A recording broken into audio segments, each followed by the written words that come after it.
ایک منٹ میں ذرا دروازہ لگا کر آتی ہیں.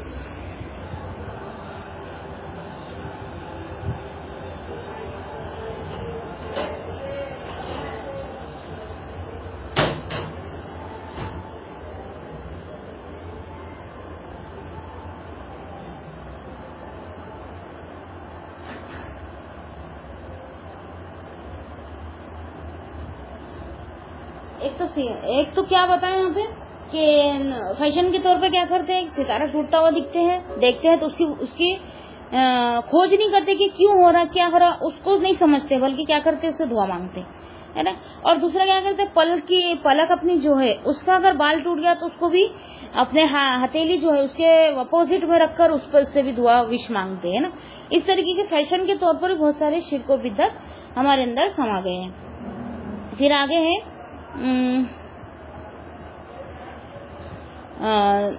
ابھی حدیث آ رہی ہے، قتادہ بن دما رحمت اللہ بیان کرتے ہیں کہ ستاروں کو اللہ تعالیٰ نے 3 مقاصد کے لیے پیدا کیا. آسمان کی زینت، نمبر 2 شیطان کو مارنے اور اندھیرے رات میں مسافروں کو سیدھا راستہ دکھانے کے لیے. بس 3 کے لیے اللہ تعالیٰ نے 3 خدمت کے لیے ہی ستاروں کو پیدا کیا. جس کسی نے اس کے سوا ستاروں سے کوئی اور کام لیا وہ غلطی پر ہے، اس نے اپنی قسمت برباد کی، اور جو بات غیب کی معلوم نہیں ہو سکتی اس نے اس کو معلوم کرنا چاہا. اس نے کیا کیا، بڑا شرک کر دیا، اس نے اپنی زندگی کو اپنی قسمت کو کیا کیا، برباد کر دیا. اور ایک دوسرا کیا کرتے، وہ ستاروں سے بھی قسمت معلوم کرتے ہیں، گرہ لگاتے ہیں نا بہت سارے. یہ پنڈت جو ہوتے ہیں نا، تو یہ لوگ بہت ساری چیزیں ایسی کرتے ہیں کہ جو ابھی ہمارے تک وہ بات ابھی تک پہنچی نہیں ہے، اور پہنچ بھی گئی ہے تو ہمارے ذہن میں وہ بات اترتی نہیں ہے کہ ہم یاد رکھیں. کیونکہ یہ جو غیر مسلم جو ہوتے ہیں نا، تو یہ ایسی چیزوں کو بہت مانتے ہیں. ستارے، سورج، ان لوگوں کو کیا کرتے ہیں، پوچھتے ہیں ان سے، اپنے کنڈلی بناتے ہیں. اس کے بعد جب رشتہ ہوتا ہے تو پھر کنڈلی جوڑ کر رشتہ کرتے ہیں، اور بھی بہت ساری چیزیں اس میں ہوتی ہے. پھر دوسری حدیث ہے سیدنا عبداللہ بن عباس رضی اللہ تعالیٰ عنہ بیان کرتے ہیں کہ رسول اللہ صلی اللہ علیہ وسلم نے فرمایا، جس نے علم نجوم سیکھا اس نے جادو کا ایک حصہ سیکھا. علم نجوم یعنی ستاروں کا علم، ستاروں کو علم حاصل کر کے بھی جادو کرتے تھے. تو وہ اگر اس نے سیکھا تو سمجھ لینا اس نے جادو کا ایک حصہ سیکھ لیا. اور جادو کرنا کیا ہے، حرام ہے. یعنی جادو کرنے سے کیا ہوتا ہے، ہمارا ایمان ختم ہو جاتا ہے اور ہم کفر کر بیٹھتے ہیں. ٹھیک ہے. دوسری حدیث ہے سیدنا زید بن خالد رضی اللہ تعالی عنہ بیان کرتے ہیں کہ ہمیں رسول اللہ صلی اللہ علیہ وسلم نے حدیبیہ کے مقام پر صبح کی نماز پڑھائی، رات کو بارش ہوئی تھی. آپ نے نماز کے بعد ارشاد فرمایا، تم جانتے ہو کہ اللہ تعالیٰ نے کیا فرمایا ہے؟ صحابہ نے عرض کیا، اللہ اور اس کے رسول بہتر جانتے ہیں. دیکھو صحابہ اتنے متقی تھے اور اتنے فرما بردار تھے اور اتنا علم جانتے تھے کہ ان کے سامنے قرآن نازل ہوا تو بھی کوئی بھی بات میں وہ کیا بولتے تھے، اللہ اور اللہ کے رسول زیادہ جانتے ہیں. تو ہم کیا کریں گے؟ اب ہم کو اگر کسی نے سوال پوچھا تو ہمارا کیا کام ہے؟ اللہ اور اس کے رسول جانتے، ایسا نہ بولتے ہوئے ہم کیا دیکھیں گے؟ اللہ کی کتاب میں اور نبی صلی اللہ علیہ وسلم کے حدیث میں. کیونکہ نبی صلی اللہ علیہ وسلم ابھی موجود نہیں ہے تو ہم ایسا نہیں بول سکتے نا. اللہ جانتے ہی بول سکتے، لیکن نبی جانتے ایسا ہم نہیں بول سکتے. تو ہمارا کام کیا ہے کہ ہم قرآن و حدیث میں اس کو ٹٹولے، دیکھے، پرکھے، اس کے بعد پھر اس کا آنسر دیں. ٹھیک ہے. یہاں پہ صحابہ کا کیا جواب ہے کہ اللہ اور اس کے رسول زیادہ بہتر جانتے ہیں.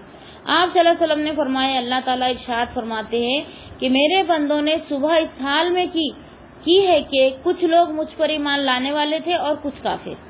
جس نے کہا کہ اللہ کی رحمت اور اس کے فضل سے بارش ہوئی ہے وہ تو میرے ساتھ ایمان لایا اور اس نے ستاروں کے ساتھ کفر کیا. اور جس نے کہا کہ ہم پر فلاں ستارے کی وجہ سے بارش ہوئی ہے تو اس نے میرے ساتھ کفر کیا اور وہ ستارے پر ایمان لایا. پھر سے ایک بار دیکھیں گے اس کو. جس نے کہا اللہ کی رحمت اور اس کے فضل سے بارش ہوئی ہے تو وہ میرے ساتھ ایمان لایا. اس نے کیا کیا؟ ستاروں سے کفر کیا ہے نا. ستاروں سے کفر کرنا جائز ہے. تو اس نے کس پہ ایمان لایا؟ رسول پر ایمان لایا، اللہ پر ایمان لایا اور ستاروں سے کفر کر دیا. تو یہ بیٹر میں آ گیا نا. بہت زیادہ ایکسلنٹ جو لوگ ہوتے ہیں، جو صحابہ جو ہوتے ہیں، ان کی طرف یہ بات ہے. اور جس نے کہا کہ ہم نے فلاں ستارے کی وجہ سے بارش ہوئی تو اس نے میرے ساتھ کفر کیا اور ستارے پر ایمان لایا. یعنی اس کا اپوز کر دیا اس نے.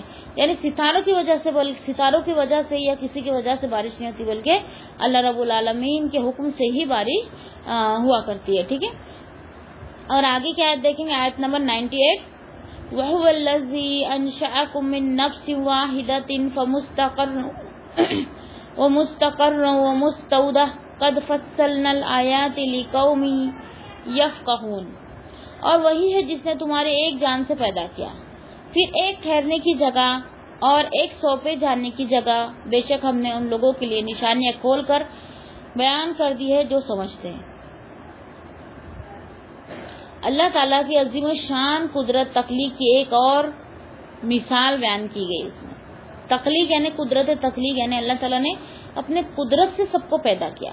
وہ قدرت کی تخلیق جو قدرتی جو پیدا ہوئے, قدرت اللہ کی قدرت سے جو پیدا ہوئے, اس کی مثال اللہ تعالیٰ نے اس آیت میں اور ایک بیان کی تاکہ اس کے کمال قدرت کا اثبات ہو جائے. اثبات یعنی دلیل مل جائے, ثبوت مل جائے. ٹھیک ہے, باری تعالیٰ نے انسان کو صرف آدم علیہ السلام سے پیدا کیا ہے اور وہ اسی طرح کے باپ کی پیٹ میں نطفے کو پیدا کیا اور پھر اسے ماں کے رحم میں پہنچایا, جہاں وہ تخلیق نمو کے مختلف مراحل میں گزرتا ہے اور پھر انسان بن کر پیدا ہوتا ہے. دیکھو, انسان کو پیدا کرنے کی ایک ہی چیز ہے اور کوئی طریقے سے ہم انسان نہیں بنا سکتے, نہ ہی پیدا کر سکتے, کہ ماں کے رحم میں نطفے کو پہنچانا ہے. پھر ماں کے رحم میں اللہ تعالیٰ نے ایسا سسٹم رکھا ہے کہ وہاں پر ہی انسان بنتا ہے, چاہے مرد ہو چاہے عورت ہو, وہی انسان بنتا ہے. پھر وہ دنیا میں آتا ہے, جو بھی طریقہ ہو, ابھی نارمل ہو, آپریشن ہو, جو بھی طریقے سے پھر وہ دنیا میں آتا ہے. وہ ایک ہی سسٹم اللہ تعالیٰ نے لگائے اور کہیں سے بھی ہم انسان نہیں لا سکتے, نہ انسان بنا سکتے. جو اللہ تعالیٰ نے قدرت سے جو سسٹم بنا دیا تو بنا دیا. صرف آدم علیہ السلام کو اللہ تعالیٰ نے بنایا, ان کی ریڑھ کی چھوٹی ہڈی, ریڑھ کی جو سب سے چھوٹی ہڈی اور ٹیڑھی ہڈی جو تھی, اس سے ماں ہوا کو پیدا کیا. پھر ماں ہوا اور آدم علیہ السلام سے روزانہ جڑوا بچے پیدا ہوتے تھے, ایک بیٹا اور ایک بیٹی. پھر کراس میں شادی ہوتی تھی, آج کا بیٹی کل کا بیٹا, ایسا کر کے شادیاں ہوتی تھی. پھر ان سے کیا ہوتا تھا, پہلے کی شریعت میں یہ سب جائز تھا کیونکہ انسانیت کم تھی, یعنی انسان جو تھے وہ کم تھے. پھر بعد میں جب انسانیت بڑھتی چلی گئی تو پھر یہ شریعت ہٹا لی گئی. پھر کیا ہوا, اب ہم شادی کر سکتے ہیں کیا بھائی بہن سے؟ کیا ہم ماما چاچا سے بھی شادی نہیں کر سکتے نا, ماما چاچا سے بھی شادی کرنا کیا ہے, حرام ہے. تو ہم کو بھتیجے سے بھی نہیں کر سکتے, بھانجے سے بھی نہیں کر سکتے, اور ماما چاچا یعنی جو محرم ہے اس سے ہم شادی نکاح نہیں کر سکتے. یعنی نکاح کی لسٹ ایک ہم کو الگ سے بتا دی گئی کہ یہ تمہارے محرم ہے. محرم کے سامنے کیسا آنا وہ بھی ہم کو سمجھا دیا گیا, اور باہر کے لوگوں کے سامنے کیسا جانا وہ بھی ہم کو سمجھا دیا گیا قرآن مجید کے ذریعے سے. تو یہاں پہ کیا فرمایا جا رہا ہے کہ اللہ تعالیٰ نے اپنی قدرت ایک کمال ہے, یعنی ایک چیز, ایک جو انسان کو پیدا کرنے کی جو اللہ تعالیٰ نے مشین رکھی ہے وہ کون ہے, وہ عورت ہے. عورت کے اندر ہی ایسا سسٹم ہے, تم مرد کے اندر ڈالو یا اور کہیں کے اندر ڈالو, کچھ نہیں, وہ کہیں سے کچھ نہیں ہوگا. کتنے بھی مشینری, کتنے بھی بڑے بڑے تم سائنس ابھی بہت ترقی کر لی, کتنے بھی بڑے بڑے مشینریاں بنا لو, کتنے کروڑوں سے, لاکھوں سے یا کروڑوں سے, اربوں خربوں سے بھی پیسہ اگر تم خرچ کر لو تو بھی تم انسان کو نہیں بنا سکتے. جو اللہ کی قدرت نے آدم علیہ السلام سے جو سلسلہ شروع کیا ہے وہ آج تک وہی جاری ہے.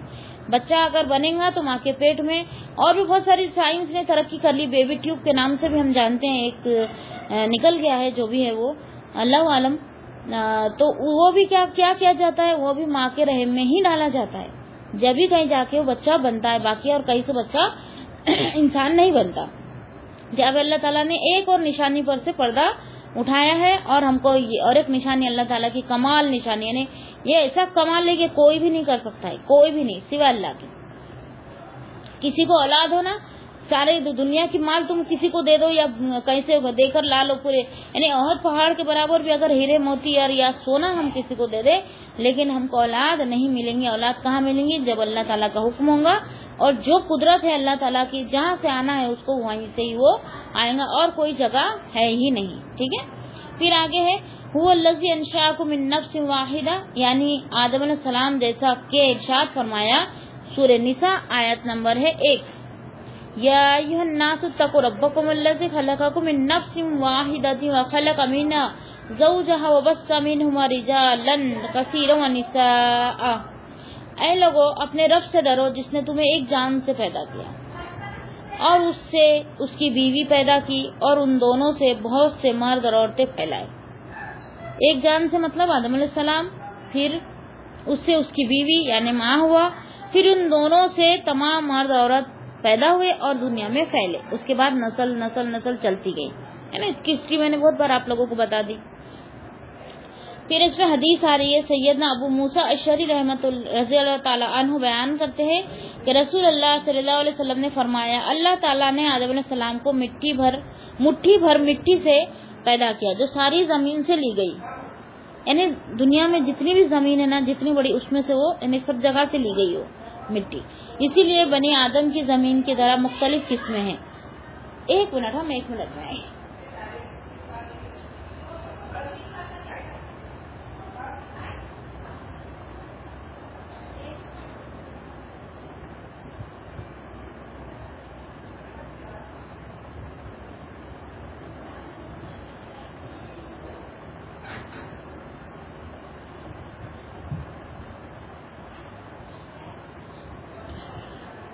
یہاں پہ ایک حدیث آ رہی ہے. سیدنا ابو موسیٰ اشعری رضی اللہ تعالیٰ عنہ بیان کرتے ہیں کہ رسول اللہ صلی اللہ علیہ وسلم نے فرمایا اللہ تعالیٰ نے آدم علیہ السلام کو مٹھی بھر مٹی سے پیدا کیا جو ساری زمین سے لی گئی تھی, یعنی تمام جگہ سے لی گئی تھی تھوڑی تھوڑی کر کے. اسی لیے بنی آدم کی زمین کی طرح مختلف قسمیں ہیں رنگت کے اعتبار سے. سب کے کلر ایک جیسے نہیں ہوتے نا. کوئی بہت زیادہ کالا ہوتا تو کوئی بہت زیادہ گورا ہوتا, کوئی سانولا ہوتا تو کوئی تھوڑا گورا ہوتا ہے نا, اور کوئی تھوڑا سانولا ہوتا ہے. الگ الگ رنگ ہے. جیسا کہ افریقن کیا ہے ایک دم بہت زیادہ کالے, اور یوروپین بہت زیادہ گورے ہے نا. اور ایک ریڈش بھی آتا ہے شاید بنگال میں ہے, اور ہمارے ہم براؤن کلر کے. یہ انڈین جو ہے یہ براؤن کلر میں جاتے ہیں. ابھی حدیث میں دیکھیں گے ہم کہ کہاں کیا ہے, حدیث میں کیا بیان ہوا ہے. تو میں نے اپنی نالج سے بتائی. رنگت کے اعتبار سے جو آدم علیہ السلام بنی آدم یعنی آدم علیہ السلام کی جو اولاد ہے رنگت کے اعتبار سے الگ الگ ہے. اس کی بہت ساری قسمیں ہیں. کوئی سرخ مائل ہے, سرخ یعنی کوئی لال ہے, کوئی گورا اور کوئی کالا ہے. اور اسی طرح طبیعت کے اعتبار سے کوئی خوش مزاج, کوئی اکڑ مزاج, اور کوئی برا اور کوئی اچھا. یعنی اکڑ میں یعنی مزاج میں بھی تبدیلی ہے اور رنگت میں بھی تبدیلی ہے. کیوں ہے؟ کیونکہ اللہ تعالیٰ نے آدم علیہ السلام کو زمین میں سے جو مٹی لی تھی وہ مٹی کیسی تھی؟ سب جگہ سے لی گئی تھی نا. اس لیے الگ الگ جگہ سے جو انسان ہے سب الگ الگ رنگت والے ہیں, الگ الگ مزاج والے, الگ الگ دماغ والے اور الگ الگ بولی والے. ٹھیک ہے, یہ ایک اللہ تعالیٰ کی اس میں نشانی بھی ہے کہ اللہ تعالیٰ نے ایک ہی ماں باپ سے اتنے رنگت والے, اتنے مزاج والے الگ الگ لوگوں کو اللہ تعالیٰ نے دنیا میں پیدا کیا ہے نا. پھر سیدنا ابو ہریرہ رضی اللہ تعالیٰ عنہ بیان کرتے ہیں کہ رسول اللہ صلی اللہ علیہ وسلم نے فرمایا آدم علیہ السلام کو پیدا کرنے کے بعد اللہ تعالیٰ نے ان کی پشت سے ان روحوں کو نکالا جو قیامت تک پیدا ہونے والی ہے, اور وہ روح آدم علیہ السلام کو دکھا کر فرمایا کہ تمہاری وہ اولاد ہے جو سلسلے بسلسلے قیامت تک پیدا ہوں گی. کیا کیا اللہ تعالیٰ نے؟ آدم علیہ السلام کو بنایا اور آدم علیہ السلام کی پشت یعنی پیٹھ کی طرف, پچھواڑا ہے نا. جو نطفہ جو ہوتا ہے وہ بھی ریڑھ کی ہڈی, یعنی ہماری جو پیٹھ میں جو بیچ کی ہڈی ہوتی ہے نا, ریڑھ کی ہڈی بولتے ہیں اس کو, تو وہاں سے ہی وہ نطفہ آتا ہے. تو وہیں سے اللہ تعالیٰ نے تمام روحوں کو نکالا. تمام روحوں کو نکالنے کے بعد سب کو آدم علیہ السلام کو دکھا کر کیا بتایا اللہ تعالیٰ نے کہ یہ جو انسان ہے, یہ جو روح ہے انسان کی, اور قیامت تک ایک کے بعد ایک کر کے قیامت تک پیدا ہونے والی ہے. اس سے یہ بھی بات پتہ چلی کہ اللہ تعالیٰ نے آدم علیہ السلام کو تمام چیزوں کا نام بتایا. شروع میں ہم دیکھ چکے ہیں. تو تمام چیزوں کے نام بتانے کا مطلب یہ ہے کہ دنیا میں آگے یعنی قیامت تک جتنی بھی چیزیں پیدا ہونے والی ہے, چاہے جانور, انسان, مشینری, جتنی بھی چیزیں ہونے والی تھی, وہ اللہ تعالیٰ نے سب کی سب آدم علیہ السلام کو بتائی اور سب کے نام بھی بتا دیے تھے. اور آدم علیہ السلام نے فرشتوں کے سامنے اس کی گواہی بھی دی, اور فرشتے نہیں دے پائے کیونکہ فرشتوں کو علم نہیں تھا, اور آدم علیہ السلام کو اللہ تعالیٰ نے علم دیا تھا. تو اس سے کیا پتہ چلا؟ تو اللہ تعالیٰ کیا کرتا ہے, انسان کو جب دنیا میں بھیجنا ہوتا ہے تو اس کو علم دیتا ہے نا, اس کو علم دیتا ہے. جب ہم دنیا میں آتے ہیں, جب ہم کو تھوڑی سمجھ آتی ہے, ہم کوئی نہ کوئی دین پر آ جاتے ہیں, اور ہماری سمجھ اگر صحیح رہی, اگر ہم تھوڑی محنت کریں تو صحیح دین پر بھی ہم پہنچ سکتے ہیں. ایسا نہیں کہ ہمارے ماں باپ کر رہے ہیں, ہمارے یہاں بہت دن سے چلا رہا ہے, ہم بھی ویسے ہی ان کی تخلیق کرتے جا رہے ہیں, ان کی پیروی کرتے جا رہے ہیں. تو ایسا نہیں, تھوڑی غور فکر کرے, اس میں ریسرچ کرے تو ہم کو صحیح دین کا الحمدللہ پتہ چل جاتا ہے, جیسا کہ ابراہیم علیہ السلام نے کیے تھے. انہوں نے اپنا دماغ چلائے تھے نا کہ یہ نہیں ہو سکتا, نہیں ستارہ نہیں ہو سکتا, یہ میرا رب نہیں ہو سکتا, چاند نہیں یہ بھی نہیں ہو سکتا, سورج بڑا ہے یہ ہو سکتا کہ نہیں یہ بھی نہیں ہو سکتا. تو انہوں نے بہت ہی غور و فکر اور بہت زیادہ اپنا دماغ چلا کر صحیح دین کو پہچانا, اور اللہ رب العالمین کو انہوں نے خود ڈھونڈا ہے نا, خود ڈھونڈا. ایک ان کو بہت بڑی فضیلت حاصل ہے کہ انہوں نے ایک امت کا کام اکیلے کر دکھایا, یعنی بالکل نڈر تھے, جو کرنا ہے کر لو, میں تو ایک اللہ رب العالمین پر بھی مان لاؤں گا, میں تمہارے بتوں کو نہیں پوجوں گا, ہے نا. کتنا انہیں ایمان کے تعلق سے بہت ان کا ایمان بہت زیادہ پکا تھا, اور سب سے زیادہ آزمائش بھی انہیں پر آئی. ٹھیک ہے, اس پر بھی وہ کھرے اترے, اس پر بھی انہوں نے اللہ کی ناشکری نہیں کی. میں تو اتنا عبادت گزار ہوں, میں تو اللہ تعالیٰ تیرے پہ اتنا ایمان رکھتا ہوں, تیرے ہر آزمائش میں پورا ہوں, ہر بات مانا ہوں, لیکن تیری ہر فرمان برداری میں سب سے آگے ہوں, پھر بھی تو مجھے ہی آزماتا ہے. ایسے الفاظ کہیں بھی نہیں ملتے, بلکہ جیسی ان کو حکم ہوتا تھا. دیکھو بیٹا 90 سال میں ان کو اولاد ہوئی, اس کے بعد جب 10-12 سال کے اسماعیل علیہ السلام ہوئے تو اللہ تعالیٰ نے ان کو ذبح کرنے کا حکم دے دیا. کیوں؟ کتنی بڑی آزمائش تھی نا.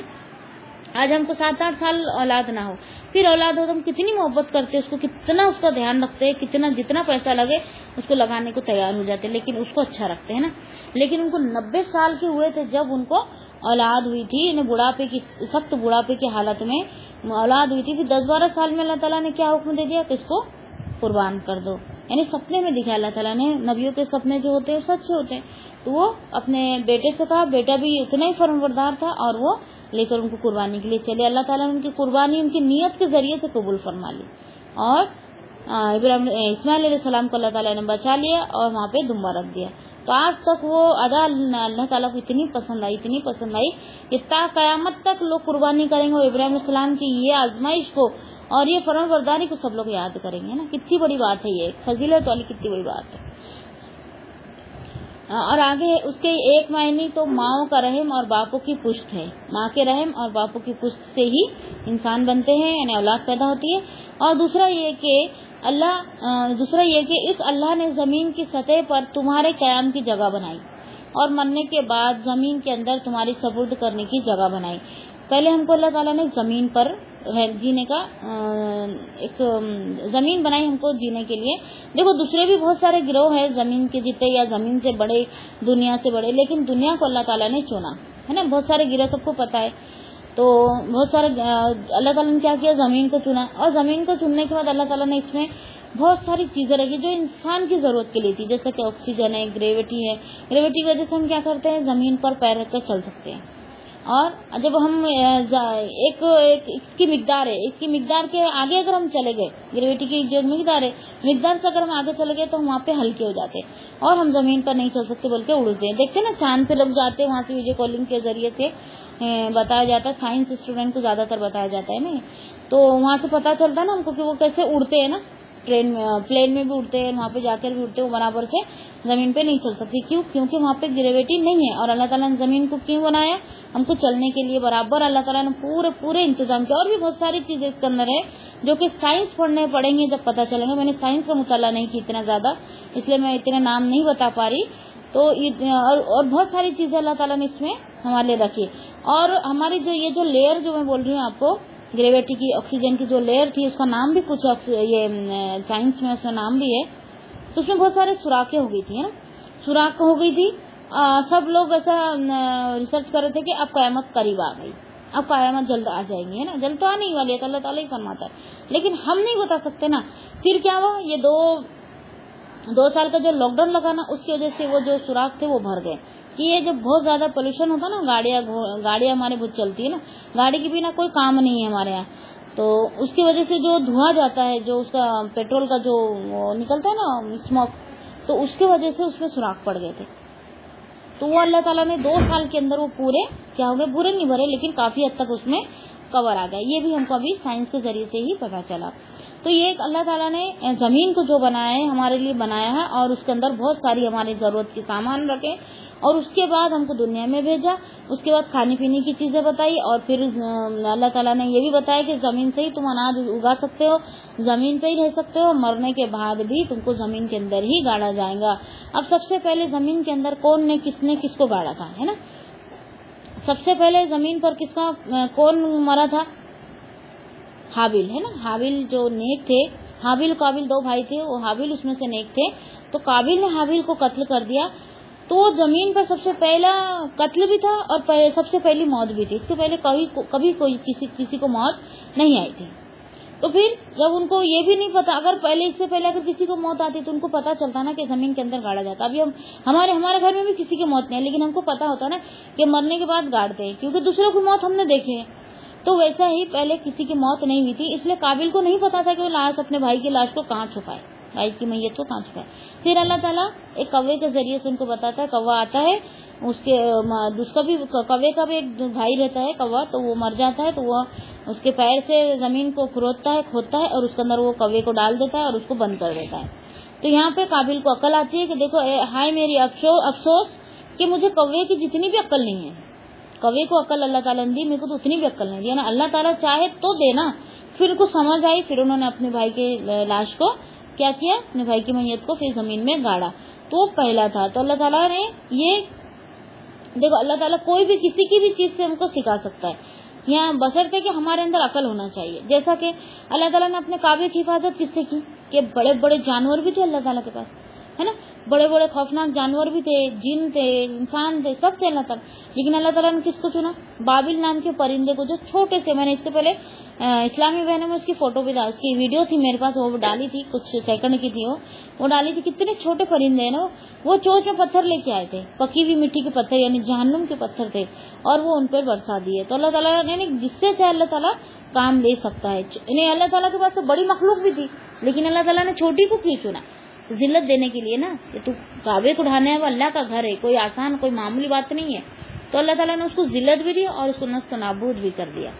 ٹھیک ہے, تو یہاں پہ اللہ تعالیٰ یہ فرما رہا ہے کہ زمین میں اللہ تعالیٰ نے رہنے کا ٹھکانہ بھی دیا اور مرنے کے بعد اسی کے اندر ہم کو سمانا بھی ہے. ٹھیک ہے, زندگی میں ہر شخص کی قیام گاہ اور مرنے کے بعد ہر شخص کی قبر مقرر ہے. دنیا میں بھی گھر سب کا موجود ہے, چاہے جھوپڑا ہو, میڈیم گھر ہو, بلڈنگ ہو, فلیٹ ہو, جو بھی ہو, جیسا بھی ہو, سب کا گھر موجود ہے دنیا میں, اور مرنے کے بعد سب کی قبر بھی موجود ہے الحمدللہ. زندگی میں ہر شخص کی اور اب حدیث آ رہی ہے, سیدنا ابو ہریرہ رضی اللہ تعالیٰ عنہ بیان کرتے ہیں کہ رسول اللہ صلی اللہ علیہ وسلم نے فرمایا, ایک شخص سخت گنہگار تھا. جب اس کی موت کا وقت آیا اور وہ اپنی زندگی سے بالکل مایوس ہو گیا, تو اس نے اپنے بیٹے کو وصیت کی کہ جب میں مر جاؤں تو میرے اوپر بہت سی لکڑیاں جمع کرنا اور پھر آگ جلا دینا, یہاں تک کہ جب آگ میرے گوشت کو جلا ڈالے اور میری ہڈیوں تک پہنچ جائے تو ان ہڈیوں کو پیس ڈالنا, پھر راکھ کو آندھی والے دن, آندھی یعنی ہوا زیادہ چلتی ہے نا, وہ آندھی والے دن دریا میں بکھر دینا. اللہ کی قسم, اگر میرے رب نے مجھے پکڑ لیا تو وہ مجھے اتنا سخت عذاب دے گا جو اس نے پہلے کسی کو بھی نہ دیا ہوگا. جب وہ فوت ہو گیا تو بیٹوں نے حسب وصیت اسے جلا دیا. اللہ عز و جل نے زمین کو حکم دیا اس کے جو ذرات اس میں ہیں انہیں جمع کر دے. زمین نے حکم کی تعمیل کی, پھر اللہ تعالیٰ نے ان سب کو جمع کر دیا اور وہ انسانی شکل میں کھڑا ہو گیا. تو اللہ تعالیٰ نے اس سے دریافت کیا, بتا تو نے ایسا کیوں کیا؟ اس نے عرض کی, اے اللہ تیرے ڈر سے. اس پر اللہ تعالیٰ نے اسے بخش دیا. دیکھو ڈر بھی, یعنی اللہ کا ڈر رکھنا, تو نہیں ایسا کرنا. اب یہ حدیث ہمارے سامنے ہے, اس کا مطلب یہ نہیں کہ ہم بھی ہمارے مرنے کے بعد ایسی وصیت کریں, لیکن اس میں یہ مقصد نہیں ہے سمجھانے کا مقصد یہ ہے کہ ہم کو دنیا میں رہنا ہے تو اللہ کا ڈر رکھنا. ایسا نہیں بول رہی میں کہ بالکل ہی ہم کچھ بھی نہ کریں, ایسا نہیں. اگر ہم کوئی کام کرنا ہے تو پہلے ہم کو خدا کا ڈر ہونا چاہیے. خدا کا ڈر رہے گا نا, اگر کوئی چیز ہماری مجبوری بھی رہیں گی, جو گناہ رہیں گی اور مجبوری رہیں گی, تو ہمارے سے کیا ہوں گی معلوم ہے, کم ہوں گی, زیادہ ہم نہیں کر سکیں گے, ہمارے دل میں جھنجھوڑ پیدا ہوں گی, ہم کو خدا کا ڈر لگیں گے, ہم کو ایک بار اللہ کے پاس جا کے جواب دینا ہے. تو یہ مقصد ہے اس میں. ایسا نہیں ہے کہ ہم بھی مرنے کے بعد ایسی وصیت کر لیں اور ہم کو بھی اللہ تعالیٰ بخش دے, یہ مقصد اسے بالکل بھی نہیں ہے. وہ سمجھ رہا تھا کہ میں ایسا کر لوں گا, راگ بن جاؤں گا, پھر راگ بن کے پھر میرے بچے اڑا دیں گے تنکا, تو میرے کو پھر اٹھانا مشکل ہو جائے گا, ایسا سمجھ رہا تھا. لیکن اللہ کو یہاں پہ کوئی مشکل نہیں ہے. اگر ایک ایک ذرہ بھی ہمارے پوری دنیا میں پھیل جائے, اور بھی کہیں اور بھی دوسرے گروہ میں چل جائے, یا آسمان میں چل جائے, اور کہیں بھی چل جائے, تو بھی ہم کو اللہ تعالیٰ جمع کر لیں گا. کیونکہ اللہ تعالیٰ کو صرف کن کہنے کا دیری ہے. اللہ تعالیٰ کن کہہ دے, دنیا اور آسمانی دنیا اور اس کے بیچ میں, اس کے اندر جہاں بھی جو بھی چیز ہے, وہ اللہ کے حکم کی تعمیل ضرور کرتی ہے. ٹھیک ہے, انسان کو چھوڑ کر. پھر آگے ہے آیت نمبر 99.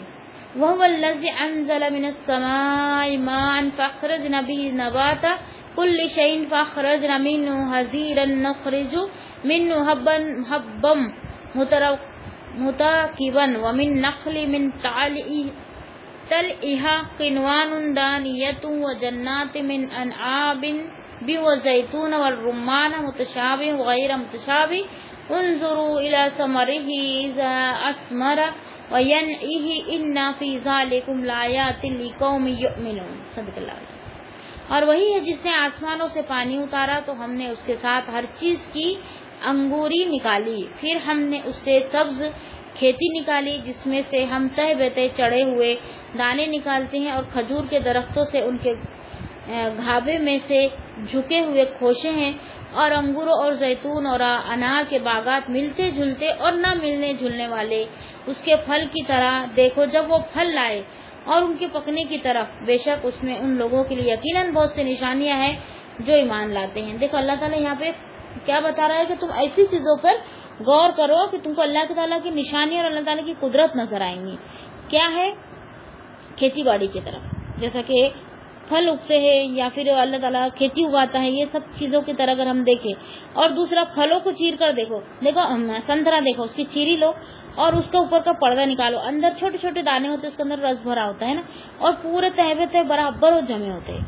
انار کے دانے دیکھو کتنے بہترین طریقے سے ایک بار نکال لو بولا پھر ہم جمع بولا نہیں جمتا ہم سے, لیکن قدرت سے جو جمع ہے وہ کتنا بہترین دکھتا ہے, برابر ایک تو ایک جڑے ہوئے پردے کے اندر برابر وہ محفوظ رہتے ہیں.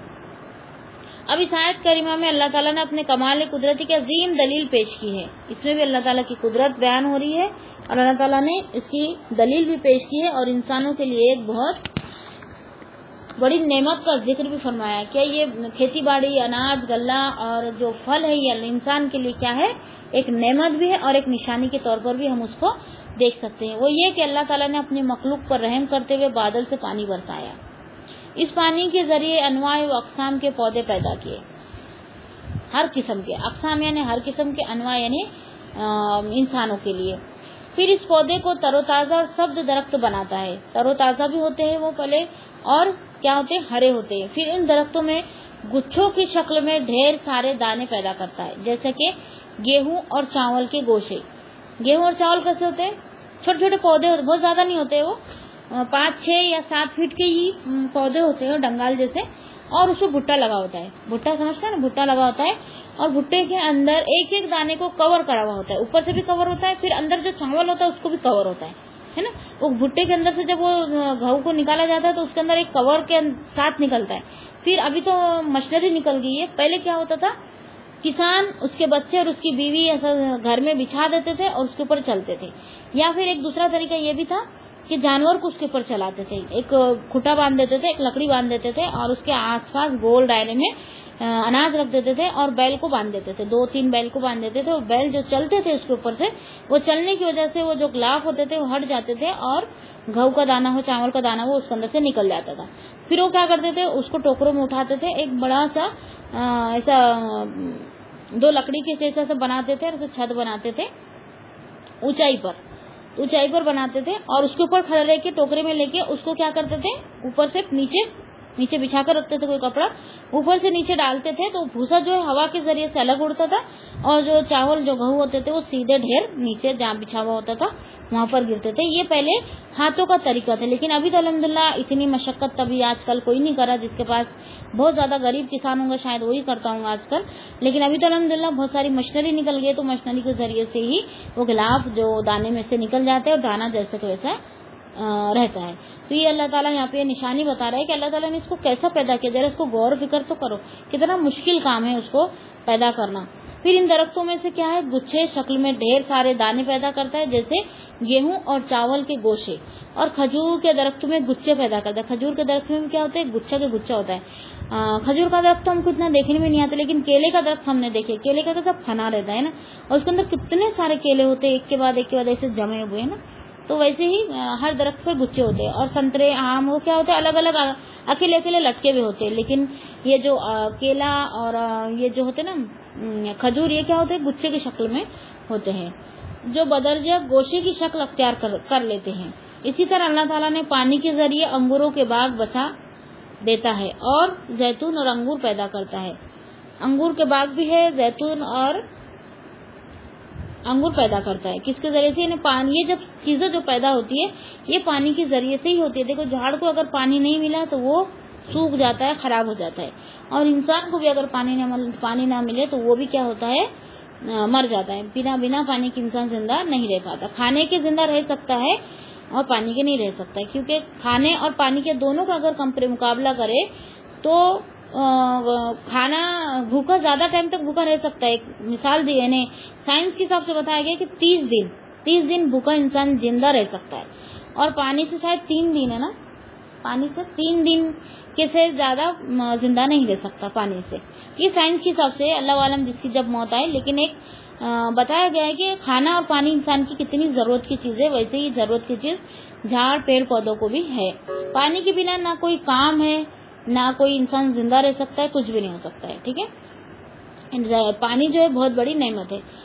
پانی نہیں آنے کی وجہ سے ہی قحط پڑتا ہے، جن میں سے بعض تو شکل و ہیبت اور رنگ و ذائقے میں ایک دوسرے کے مشابہ ہوتے ہیں۔ مشابہ یعنی ملتے جلتے، کیا ہوتے ہیں؟ ملتے جلتے ہوتے ہیں۔ تو کیسا، ایک منٹ ذرا، ذائقے میں نا مزے میں اور دکھنے میں بھی ایک جیسے ہوتے ہیں، اور کیا ہوتے ہیں؟ مزہ میں بھی ملتے جلتے ہوتے ہیں۔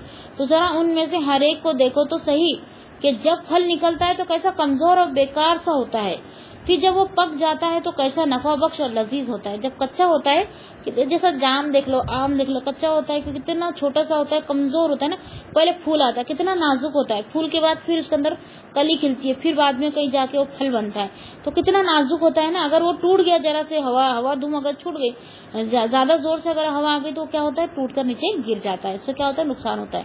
لیکن اگر وہ اسی میں رہ گیا تو بڑا ہو کر کیا ہوتا ہے؟ پکتا ہے، پکنے کے بعد وہ ایک دم بہت زیادہ مزیدار بھی بن جاتا ہے اور خوبصورت بھی ہوتا ہے اور اچھا بھی ہوتا ہے، اور اس سے کیا ہوتا ہے؟ نفع بھی ہوتا ہے۔ کھانے کے اندر کھائیں گے تو اس سے بھی نفع پہنچیں گے، باڈی کو بھی نفع پہنچے گا، اور بیچیں گے تو مال کا بھی نفع ہوگا، اس میں 2 نفع ہوں گے۔ یقیناً ان سب چیزوں میں نگاہ عبرت انسان کو دعوت دیتی ہے کہ وہ ان کو پیدا کرنے والے کی عظیم و شان، عظیم و قدرت پر ایمان لے آئے۔ کہ انسان اتنی ساری چیزیں دیکھنے کے بعد بھی اللہ پر ایمان نہیں لا رہا تو کتنا بے وقوف ہے۔ کیا اس کے پاس آنکھیں نہیں ہیں؟ کیا اس کے پاس نگاہ نہیں ہے کہ اتنی ساری چیزوں کو تو دیکھ، اس کو کون پیدا کرنے والا ہے؟ اللہ رب العالمین کے علاوہ اس کو کون پیدا کر سکتا ہے؟ پھر آگے ہے، اور اللہ تعالیٰ نے سورہ انبیاء آیت نمبر 30 میں فرمایا وَجَعَلْنَا مِنَ الْمَاءِ كُلَّ شَيْءٍ حَيٍّ، اور ہم نے پانی سے ہر زندہ چیز بنائی، پانی سے ہی ہر زندہ چیز بنائی۔ اور آگے ہے، اور ارشاد فرمایا سورہ نحل آیت نمبر 67 میں وَمِن ثَمَرَاتِ النَّخِيلِ وَالْأَعْنَابِ تَتَّخِذُونَ مِنْهُ سَكَرًا وَرِزْقًا حَسَنًا، اور کھجور اور انگور کے پھل سے بھی جس سے تم نشہ آور چیز اور اچھا رزق بناتے ہو۔ کھجور اور انگور کیا ہے؟ اگر اچھا بھی ہے اور برا بھی ہے۔